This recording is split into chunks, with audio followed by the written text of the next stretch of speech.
In Section 1, we're first going to introduce C++ in Qt5. Qt5 is a GUI framework, a graphical user interface framework, based on C++ that we'll be using later in the course to build desktop applications. However, first we're going to be building what are called command line applications. Starting with Section 2, we're going to get started diving right into the language and building a virtual die application, where you'll build essentially a dice that you can run on your computer and roll just like you would any other dice. In Section 3, we're going to build a sorting application. In Section 4, we're going to build a casino guessing game application, which you can actually play with another person. In Section 5, we're going to build a library management system. Then, in the second half of the course, in Section 6, we're going to get started and acquainted with Qt5 by building a Hello World style application. This will serve as an introduction to the framework and will show you the many capabilities that it has. In Section 7, we're going to build a very simple text editor, and in Section 8, we're going to build our most complicated and exciting project throughout the entire course, a desktop painting application that you can use to create art on your desktop computer. Now, what are the course goals? Well, there's 4 main goals. One is to learn the C++ syntax and industry standard style. There's many different opinions on what is proper C++ style, but I'll be showing you what I've seen to be the common standard in the professional setting and is widely accepted.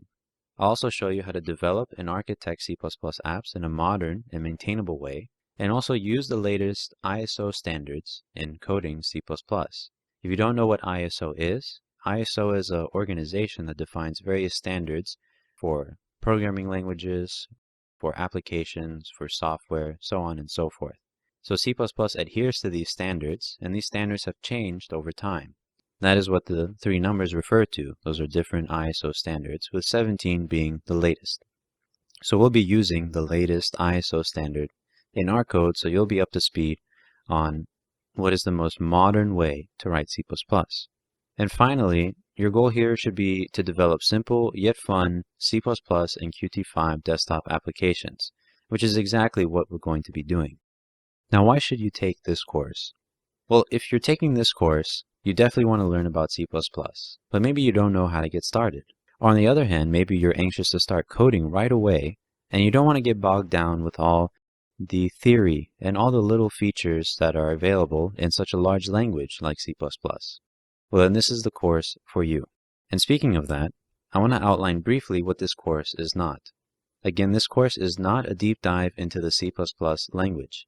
It's not going to go through every single feature, every single class, every single built-in type that's available in the language, and show tutorials and information on every little part. It's also not a tutorial on the standard template library, which is available with the C++ 17 ISO standard code. Instead, we'll be making use of various language features, and we'll also be making use of the standard template library. And I will explain all the needed concepts as we go along, but we're not going to go in depth into everything.